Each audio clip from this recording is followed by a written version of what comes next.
2 താറാവ് മുട്ട കിട്ടിയേ. അപ്പോൾ അതുകൊണ്ടുള്ള ഒരു ചെറിയൊരു ഡിഷാണ് കേട്ടോ ഇന്ന്. ഇതിനാവശ്യമായ ചുവന്നുള്ളി, ചീരമുളക് എന്നിവ ഈ പൊട്ടിച്ച് വെച്ച അതിലേക്ക് ഇട്ട് കൊടുത്തിട്ട് അല്പം കുരുമുളക്, മല്ലിപ്പൊടി എന്നിവ ചേർത്ത് കൊടുക്കുക കേട്ടോ. എന്നിട്ട് നന്നായിട്ടൊന്ന് മിക്സ് ചെയ്ത് കൊടുക്കട്ടോ. നന്നായിട്ട് മിക്സ് ചെയ്യണം. ആവശ്യത്തിന് ഉപ്പും ചേർക്കുക. തുടർന്ന് വീണ്ടും ഇളക്കി ഇങ്ങനെ കൊടുക്കട്ടെ. നന്നായിട്ട് ലൂസാക്കി കൊടുക്കുക.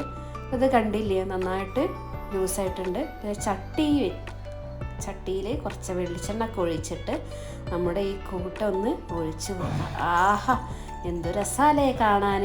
ഇത് എന്നിട്ടൊന്നൊന്ന് വട്ടം ചുറ്റി കൊടുക്കട്ടോ. നന്നായിട്ട് വലിയ റൗണ്ടായിട്ടില്ലേ, നോക്കൂ എന്ത് ഭംഗിയാ കാണാൻ.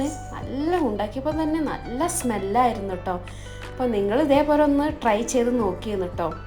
ആ ചുവന്നുള്ളിയും ചുവന്ന ചീരമുളകൊക്കെ കണ്ടിട്ട് നിങ്ങൾക്ക് വായിൽ കൊതി വരുന്നില്ലേ? എന്നിട്ട് നമുക്കതൊന്ന് അല്പം മറിച്ചിട്ട് കൊടുക്കാം കേട്ടോ. നന്നായിട്ട് 2 സൈഡും വേവണ്ടേ. അപ്പോൾ നമ്മുടെ ഡിഷ് ഏകദേശം റെഡി ആയിട്ടുണ്ട് കേട്ടോ.